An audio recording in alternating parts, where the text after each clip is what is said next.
Ciao a tutti.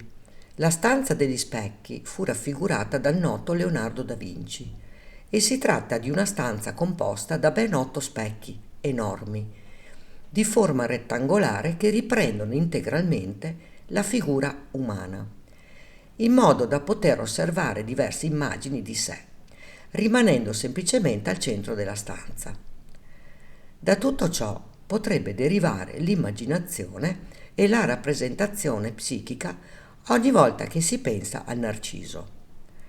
A dire il vero, in ciascuno di noi si denotano tratti narcisistici che sono necessari a innalzare e a rafforzare la propria autostima.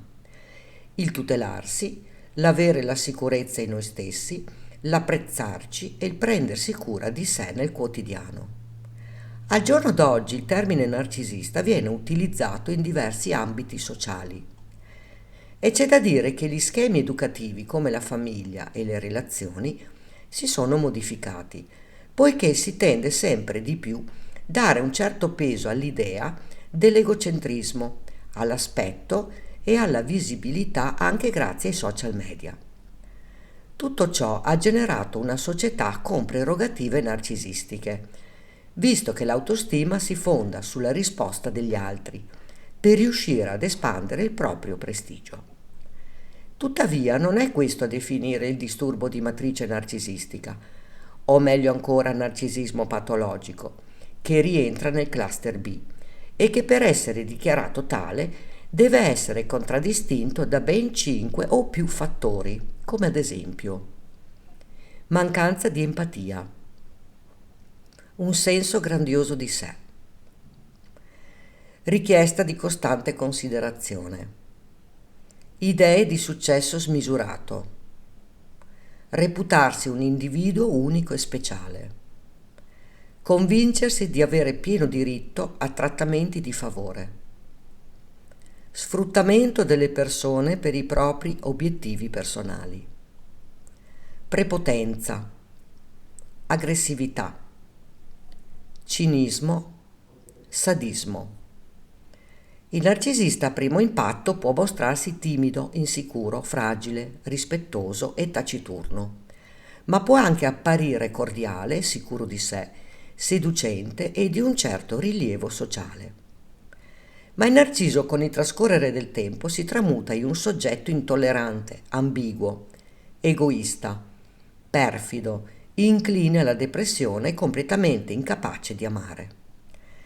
Tuttavia il mondo del narcisista sembra fatto solo di specchi e per far comprendere meglio che cosa intendo dire, mi aggancio ad una delle tante versioni che riguardano il mito di Narciso e vorrei soffermarmi su quella che a mio parere è la più significativa.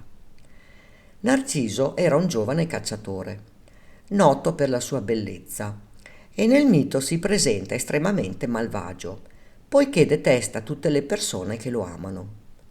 A seguito di un castigo divino, si innamora della sua stessa immagine, riflessa in uno specchio d'acqua, e muore cadendo nel lago in cui si specchiava.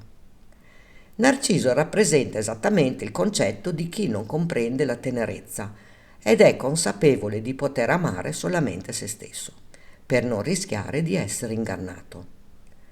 Aprirsi all'amore significherebbe sviluppare uno spirito proattivo e farsi vedere per ciò che si è realmente. Il mito di Narciso ha un certo spessore, in quanto è stato concepito per comunicare con il nostro inconscio, per comprendere che cosa effettivamente desideriamo e di cosa abbiamo timore. Tutto ciò ci fa notare una terribile assenza di identità, la stessa che induce il narcisista a inseguire perennemente ed esclusivamente se stesso, trascurando e perdendo di vista ogni rapporto con la realtà. E pensare che basterebbe frantumare lo specchio narcisistico della mente per far fluire le antiche ferite e i traumi affettivi sigillati da una vita per il troppo dolore. E tu che cosa ne pensi? Racconta qui sotto nei commenti. Ricordati di iscriverti al canale e di attivare la campanella, così potrai ricevere le notifiche dei nuovi video. Grazie per avermi seguita.